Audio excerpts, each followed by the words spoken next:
किसान भाइयों, आज हम बात करेंगे गेहूँ की। अगर आप खेती कर रहे हैं तो गेहूँ को खेती में गेहूँ की बुआई करने के तरीकों के बारे में। किसान भाइयों, कौन सा तरीका बेस्ट है जिससे आपको गेहूँ की पैदावार काफ़ी अच्छी मिले और किस तरीके से आप गेहूँ की जो फसल है उसको जल्दी से ग्रोथ कर सके और जल्दी से उसका अंकुरण हो सके। तो किसान भाइयों, वीडियो में बने रहिए, वीडियो को पूरा देखें।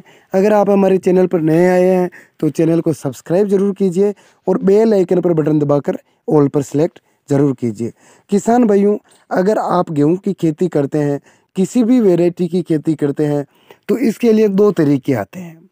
एक तरीका आता है पहले खेत को पिलाकर, यानी कि पलेवा करते हैं। अलग अलग जगह पर अलग अलग नामों से इसको पुकारा जाता है। राजस्थान में इसको रेलनी कहा जाता है, मध्य प्रदेश में इसको पलेवा कहा जाता है और अलग अलग राज्यों में इसकी भाषा के हिसाब से अलग अलग इसके नाम हैं। तो कहने का सीधा मतलब यह है कि आप खेत की जुताई करके बुआई से पहले खेत में पानी छोड़ देते हैं और पानी छोड़ने के बाद में जैसे ही नमी कम पड़ती है, 6, 7, 8 दिन के बाद में, जब खेत में ऐसी नमी रह जाए जिससे कि आपका जो ट्रैक्टर है अंदर घुस सके, तो उस समय आप सीड ड्रिल मशीन से गेहूं की बुआई करते हैं। दूसरा तरीका होता है कि आपको खेत में पहले पानी नहीं छोड़ना होता है। खेत की अच्छी तरह से 2 से 3 बार अच्छी तरह से जुताई कर देनी है।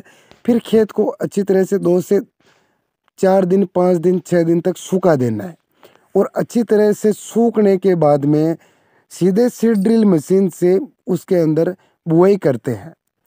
और सीड ड्रिल मशीन से बुआई करने के बाद में ऊपर से उसमें सिंचाई की जाती है। जब तुरंत आप सीड ड्रिल मशीन से बुआई कर लेते हैं, उसके तुरंत बाद पहली सिंचाई इसमें की जाती है। जबकि पलेवा करने की स्थिति में आप जब पलेवा कर देते हैं तो उसके बाद में नमी आने के कम पड़ने के बाद में बुआई करते हैं, तो उसमें सिंचाई की आवश्यकता नहीं होती है क्योंकि ऑलरेडी भूमि में नमी होती है। तो दोस्तों, इस दोनों से बेस्ट तरीका कौन सा है? तो किसान भाइयों, ये आपके जो तरीका है, ये दोनों तरीके बेस्ट है, लेकिन दोनों में कंडीशन के हिसाब से तरीके अलग अलग होते हैं। अगर आपके पास में पानी की पर्याप्त व्यवस्था है तो आपको बिना पलेवा करे हुए, बिना खेत को पहले पानी दिए हुए, आपको बुआई करने के तुरंत बाद पानी देने वाले तरीके से बुआई करनी चाहिए। अगर आपके पास में पानी की कमी है कि आप पहली सिंचाई करने के बाद में आप दूसरी सिंचाई लगभग 1 महीना 1.5 महीने बाद में कर सकते हैं, इससे पहले आप सिंचाई नहीं कर सकते हैं, तो उसके लिए आपको पलेवा करना आवश्यक होता है। क्योंकि खेत के अंदर की जो नमी होती है पहले बनी हुई, वो बहुत टाइम तक चलती रहती है, ज़्यादा समय तक इसकी नमी बनी रहती है। तो आप अगर कम पानी में भी खेती करते हैं गेहूं की, तो भी इसमें आपको पैदावार होने के लगभग 80% चांसेज होते हैं।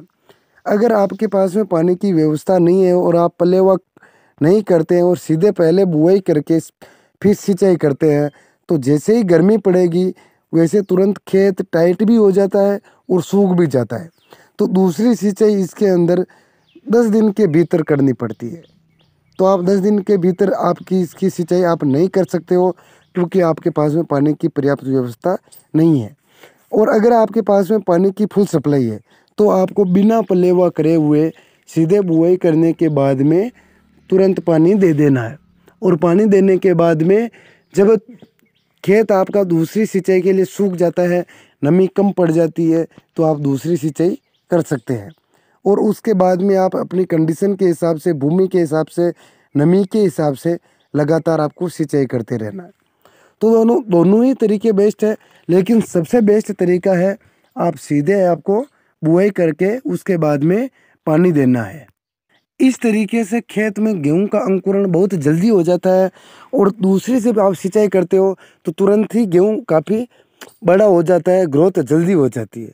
जबकि आप पलेवा करके अगर आप बुआई करते हैं तो उसमें गेहूं उगने में, अंकुरण में 7-8 दिन लगते हैं और उसके बाद में जब आप 15-20 दिन, 25 दिन का जो गेहूं हो जाता है, उतना बड़ा आपको आप बिना पलेवा की हुई खेती में लगभग 10 से 15 दिन का गेहूं ही हो जाता है।